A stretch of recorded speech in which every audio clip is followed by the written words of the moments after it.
nagkaroon ng reaction si Senador Robin Padilla at ang sabi niya sa inyo, wag daw kayo maging balat sibuyas, saying that public service comes with scrutiny and even insults.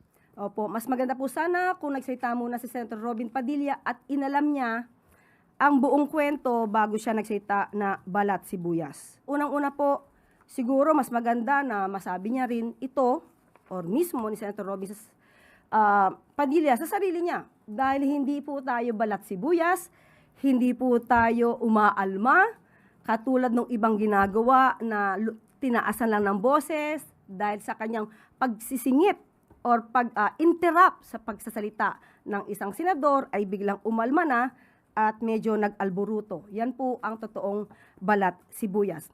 But at the same time, hindi to issue ng pagiging balat sibuyas. Issue ito ng mga Pilipino na nagpapakita ng kagaspangan ng ugali. Sinabi po natin na karapatan ng bawat isa ang freedom of expression. Pero, ang pagsasabi ba, so magandang itanong natin to kay Senator Robin Padilla, ito tolerate niya ba ang mga kapwa niya Pilipino o maybe kaalyado niya o ang naratibo katulad ng kanyang mga kaalyado? Ang mga salitang, mamatay ka na sana, o kaya ang pagmumura na PI. Hindi isang beses, hindi dalawang beses. Ito tolerate niya ba yan? Kasi pag tinolerate natin yan, ang masasabi ng mga kabataan ngayon, tama lang palang magmura at magdasal ng kamatayan ng iba.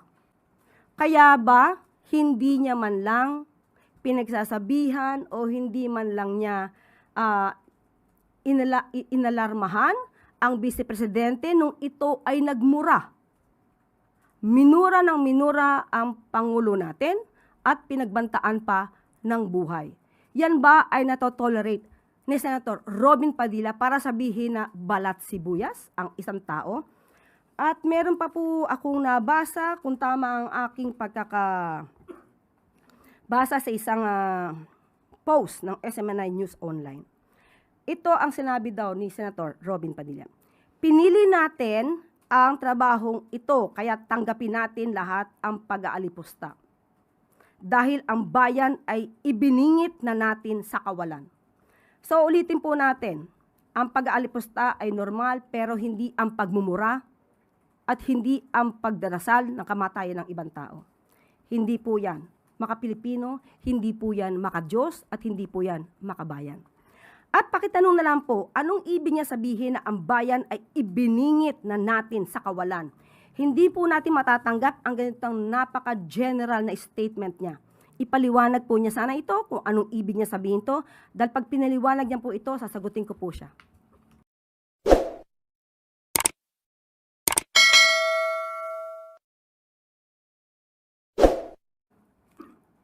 Good morning, Yusek. Yusek, Senator Rodante Marcoleta is now in custody. What did the President say about it? Kung yan po ang isinasaad at sinasabi ng batas at yan naman po ang kautusan ng korte, yan naman po ay irerespeto ng Pangulo.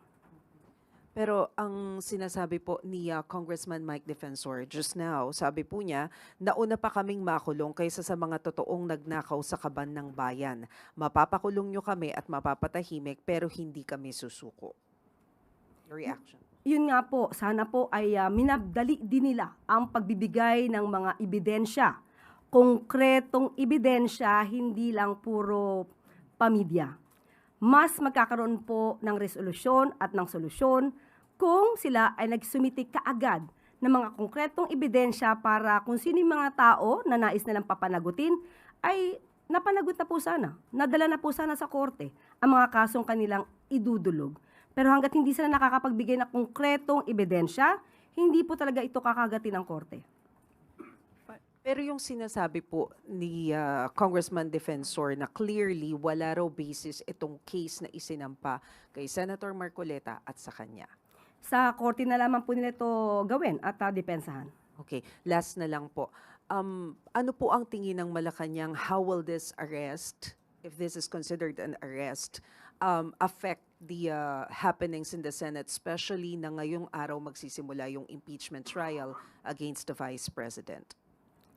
Nasa kamay na po yan ng Senado. Ang sa atin naman po, sa anumang pagkakataon, kung ano man ang oras, kung ano mang araw, kung ano ang sinasabi ng korte, kung mayroon silang in-issue na warrant of arrest, hindi po ito mapapahinto. Hanggat wala rin naman pong court order na maaaring magpahinto sa pagpapatupad dito. So kung in-issue po ito ng korte, ito yung valid warrant of arrest, wala pong magagawa ang ehekutibo kundi ito ay i-enforce. Follow-up question mula kay Clizelle Pardilla, PTV. Good morning po, Yusek. Yusek, nakaamba pa lang po kasi yung plunder case noon kay Senator Marcoleta. Nagprotesta na po yung isang religious group. How prepared is the government for a possible backlash from the INC? Halimbawa po, malawakang protest po ulit.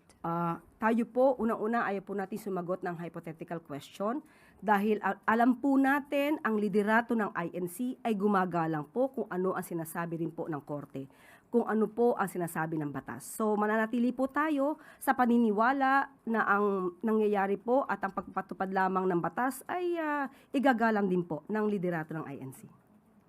Sunod na tanong mula kay Christian Yasores, DZMM. Magandang umaga, Yusek. Ngayon po yung pagsisimula ng impeachment trial kay Vice President Sara Duterte. We would like to know kung i-monitor po ba ito ng Pangulo at asan po ang Pangulo sa pagmamonitor nito? Hindi naman po kailangan mag-monitor ang Pangulo. Malalaman naman po din niya kung ano magiging balita rito. Mas marami pong dapat na trabahuhin ng ating Pangulo at hindi po siya uupo lamang para po manood ng impeachment trial. May we know na lang po yung thoughts ni President Marcos for today's impeachment trial na yung kanyang dating kaalyado sa pagtakbo sa halalan ay masasalang po ngayon sa isang impeachment trial. Katulad po na sinabi po natin even before at nagsalita na rin po ang Pangulo sa kapihan, kung may kinakailangan pong sagutin ay dapat lamang pong sagutin. Kung kaya naman po na malinis ang mga pangalan ay dapat lamang pong gawin. Mas maganda pong humarap sa nasabing trial para po siya na mismo ang sumagot ng mga akusasyon laban sa kanya. Sunod na tanong mula kay Harley Balbuena, IBC. Hi, good morning, Yusek. Morning. There are ongoing debates on the conviction threshold of Vice President Sara Duterte because under the Constitution, 2/3 of the votes of all senators are required to convict an impeachable official. However, several senators are currently legally embattled and apparently cannot actively participate in the impeachment trial. And there are actually talks from the House prosecution team to seek the lowering of the conviction threshold. May we have the pulse of thoughts on this? Hindi po makikialam ang ehekutibo kung ano man po ang magiging resolusyon patungkol sa issue na yan. Nasa Senado po yan kung ano po ang kanilang ipapatupad. Sunod na tanong mula kay Ivy Reyes, Billionaire News. Hi, Yusek. Good morning. Some congressmen already denied having heard hearing about a supposed impeachment complaint against Ombudsman Boying Remulla, but they did confirm and hear about the group looking for a congressman to endorse a complaint against Comelec Chair George Garcia. Nakarating na po ba ito? Comelec Chair. Yes, Comelec.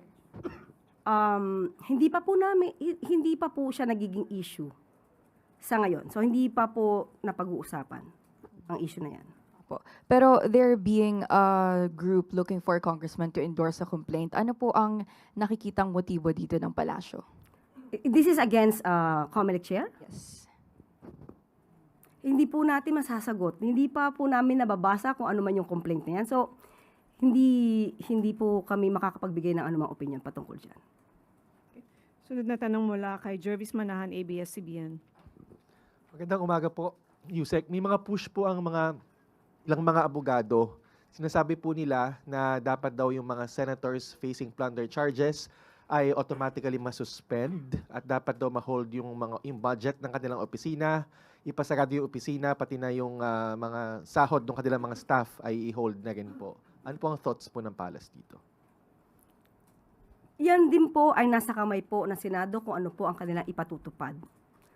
Kung wala po talagang maaaring trabaho sa nasabing opisina, it would really be unfair kung mapapaswelduhan kung wala naman nagiging trabaho. But still, ang desisyon na po na yan ay magmumula po sa Senado. Hindi po ito hahadlangan o pakikialaman ng ehekutibo. Follow up lang po kasi base dun sa plunder law, hindi po ba nakalagay na dapat automatically suspended ang isang senator na arrested for plunder? Tama po ba, ma'am? Dapat po ganon. Dapat po ganon. But still, sabi nga po natin, ito po ay nasa kamay ng Senado dahil marami rin po talaga maaapektuhan ng mga empleyado. But sabi nga po natin, kung wala naman nagtatrabaho, talagang maaari lang masayang ang pondo. And at the same time, kung ganito kasi talaga ang magiging epekto, yung mga tauhan mismo ang maaaring makapagpigil doon sa kanilang mga senador o yung mga congressman na kanilang pinagsisilbihan na huwag masangkot sa mga ganitong klaseng mga issue ng korupsyon para hindi rin sila maapektuhan. But still, sabi nga natin, ang anumang desisyon dito ay magmumula sa Senado.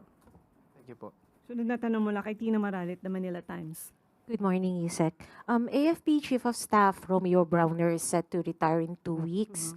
May naibigay na po bang listahan sa Pangulo on the possible candidates for his replacement? Sa ngayon, wala pa po na ipapaabot sa atin. So, wala pa po ako mabibigay sa inyo kung meron ng ganung impormasyon. Ano po kaya yung mga non-negotiable qualities of an AFP chief ang hinahanap ng Pangulo? Unang-una po, of course, mapagkakatiwalaan, makabayan, makadiyos, at masipag, at ang iniisip ay kapakanan ng bayan. On another topic po, last week, DILG Secretary John Vic Remulla requested the National Police Commission to extend the service of Police Brigadier General Hansel Marantan, who is set to retire on July 10. Naipaabot na po ba ang request na ito sa Pangulo, given that under the law, an official may be extended in service upon the discretion of the President? Tingnan po natin at tignan na lamang po natin muli kung ano ang magiging pahayag ng Pangulo patungkol po dyan. Ayaw ko pong pangunahan dahil sa kanya po manggagaling kung magkakaroon po ng extension o igagrant yung request or ipuproceed na lang na magkaroon ng panibagong liderato. Salamat po. Sunod na tanong mula kay Alvin Baltasar, Radyo Pilipinas.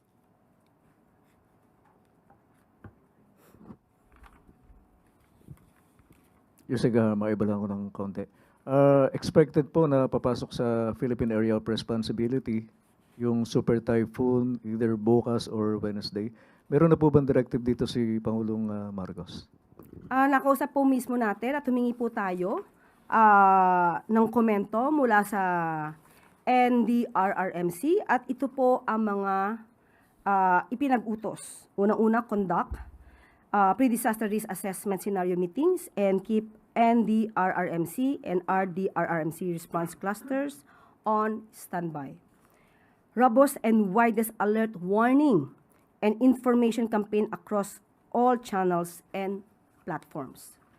Implement preemptive evacuations in high-risk areas, secure safe evacuation centers, and set up livestock equipment zones. Preposition rescue teams, relief goods, and essential supplies, including special needs, and identify alternate routes. Enforce sea travel bans and inspect critical infrastructure, and provide early assistance to vulnerable sectors and monitor public health risks like flood-related diseases. So ito naman po ay whole of government approach. So lahat po ng ahensya na involve, kailangan pong kumilos. Yan po ang utos ng Pangulo. Yusek, babalikan ko lang yung yung naging foreign trip sa Canada, yung na-experience nyo doon sa Canada. Kasi may mga nababasa sa social media na meron allegedly mga efforts na i-deport daw yung mga na-involved doon sa tawagin na lang nating nag-confront sa inyo. Base doon sa pakikipag-ugnayan sa DFA kung meron man, totoo po ba yung magkakaroon ng deportation dito sa mga involved? Nung nangyari po kasi ito, hindi po ako nagsumbong.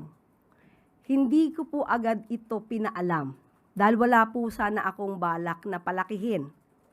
Pero nung dumating kami sa PhilCom, mas marami pang kumalat na mga balita na hindi namin alam na kumalat na pala yung video. So doon lang namin nalaman na talagang balak or parang may agenda sila na ito ay ipakalat. So dahil dyan, mas nakita ng iba nating mga kababayan yung mga ginawa nila na hindi maganda habang kami ay nagtatrabaho sa bansang Canada. So, hindi rin po tayo nagsabi kahit na kay Secretary Dave Gomez, wala dahil after namin na experience yon ay dumiretso na kami sa ibang venue para matapos yung aming video shoot para sa pag-present ng highlights ng ginawa ng Pangulo sa Canada. So, nalaman na nga lang namin dahil kami pa yung sinabihan na may kumakalat na video. Hindi po tayo nagsumbong, hindi po natin alam kung merong gagawing aksyon ang Philippine Embassy, ang ambassador at ang Consul General sa Canada, pero as far as I'm concerned, wala po kaming isinumbong. Nagkataon lang po na kumalat siya siguro dahil sa ibang mga kababayan natin. At the same time, siguro yung kumuha ng video, yun talaga yung purpose nila. So, wala kaming kinuhang video, hindi po galing sa amin ang video, sa kanila po galing. So, kung ano po ang magiging tugon dito ng DFA, mas maaari po siguro na i-address na lamang natin ito kay Secretary Tess Lazaro. Just a last point regarding this.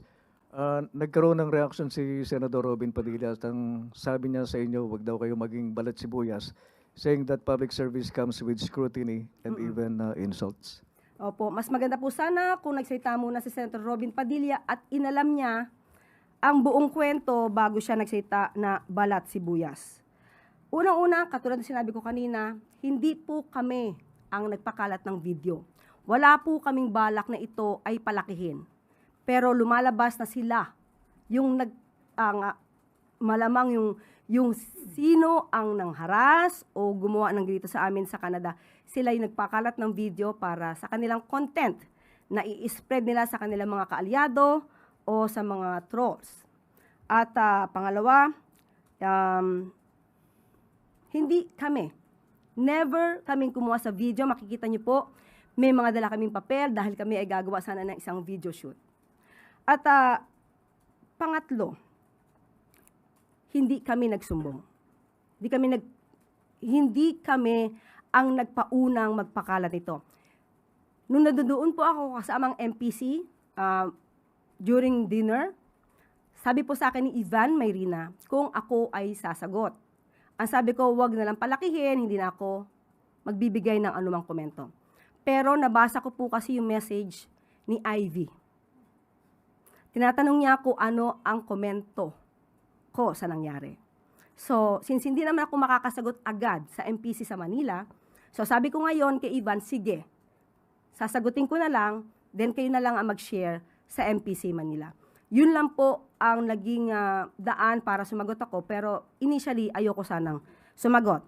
Ngayon, pag-uusapan ba ang balat sibuyas? Unang-una po, siguro mas maganda na masabi niya rin ito, or mismo ni Senator Robin Padilla sa sarili niya. Dahil hindi po tayo balat sibuyas, hindi po tayo umaalma, katulad ng ibang ginagawa na tinaasan lang ng boses dahil sa kanyang pagsisingit or pag-interrupt sa pagsasalita ng isang senador ay biglang umalma na at medyo nag-alboruto. Yan po ang totoong balat sibuyas.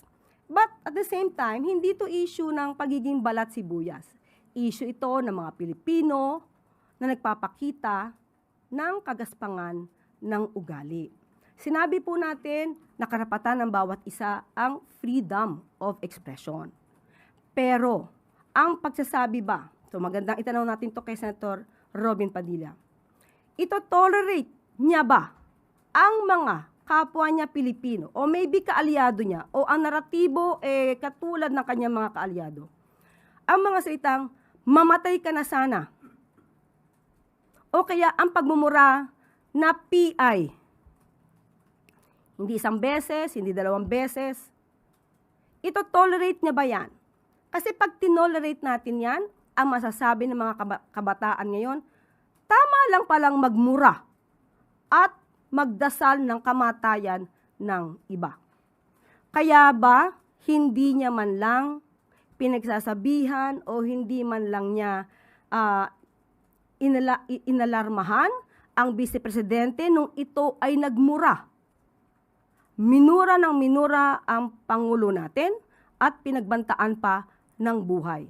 Yan ba ay natotolerate ni Senator Robin Padilla para sabihin na balat sibuyas ang isang tao? At meron pa po akong nabasa, kung tama ang aking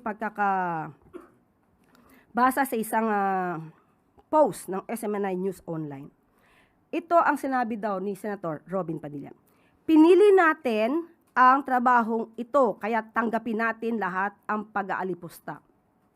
Dahil ang bayan ay ibiningit na natin sa kawalan. So ulitin po natin, ang pag-aalipusta ay normal pero hindi ang pagmumura at hindi ang pagdarasal ng kamatayan ng ibang tao. Hindi po yan maka-Pilipino, hindi po yan maka-Diyos at hindi po yan makabayan. At pakitanong na lang po, anong ibig niya sabihin na ang bayan ay ibiningit na natin sa kawalan? Hindi po natin matatanggap ang ganitong napaka-general na statement niya. Ipaliwanag po niya sana ito kung anong ibig niya sabihin to, dahil pag pinaliwanag niya po ito, sasagutin ko po siya. Hindi po siya maaaring magpindang ng ganito nang wala siyang anumang ebidensya. Salamat po, Yusek. Follow-up question mula kay Chris Jose Rimate. Ma'am, paano po kung dumating sa punto na mag-public apology yung mga taong to para po mahingi po yung pagpapatawad nyo? Ano po ang masasabi nyo rito? Wala po, hindi po naman ako nagtatanim ng sama ng loob. Ayoko lang po sanang magaya sila ng ibang mga kapwa natin Pilipino kasi may mga matataas na opisyal natin ngayon na nagtotolerate sa mga kababayan natin at gina-justify pa yung ganitong klaseng ugali ng pagmumura at pagdalangin na mamatay ang isang tao. Hindi po yan dapat tinotolerate. Sana yung matataas na opisyal natin ngayon dito, sila ang magsilbing modelo para sa kagandahang asal. Hindi sila yung nagsisilbing modelo para gayahin sila sa masamang ugali. Thank you po.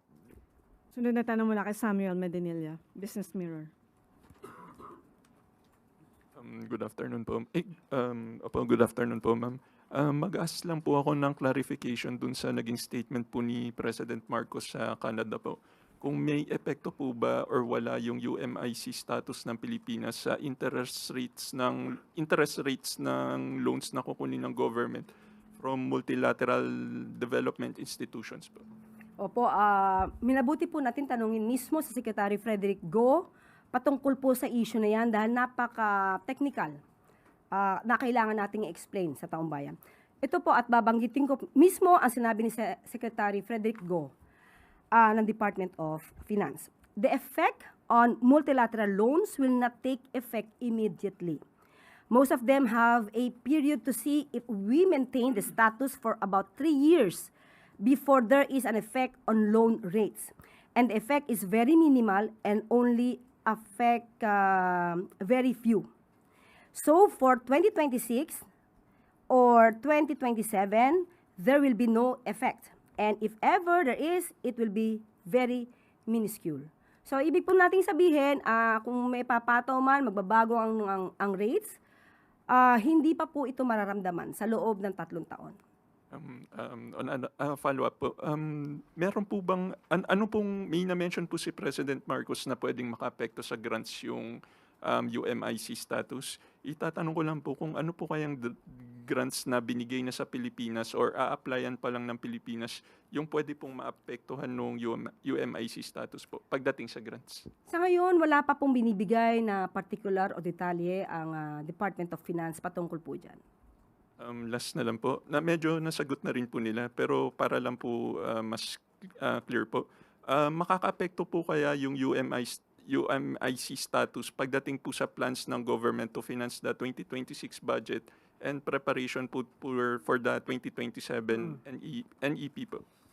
Sa ngayon wala pa po kasi sabi nga po natin ito'y titignan sa loob ng 3 taon so yung 2027 budget ay hindi naman po maapektuhan. Thank you po, ma'am. Sunod na tanong mula kay Erica Sinaking, Business World. Good afternoon po, Yusek. May we get the palace comments lang po. BSP Governor Remolona said that more banks are expected to waive or lower transfer fees. Secretary Go also po hopes all digital transfer will be free of charge. Does Malacanang share the same sentiment? Do you think zero transfer fees should be the standard? Yes, actually po, si Secretary Frederick Go bilang chair of the board ng Land Bank, sila po talaga ang nagpauna sa pamamagitan po ng Land Bank na ma-reduce ang transfer fees and to eliminate convenience fees for certain person to government transactions. At dahil po dito, nag-start po ang Land Bank, sinimula ng Land Bank, at sumunod na rin po ang BPI at ang RCBC. So ito po ay sang-ayon na rin po sa kagustuhan ng Pangulo. Okay.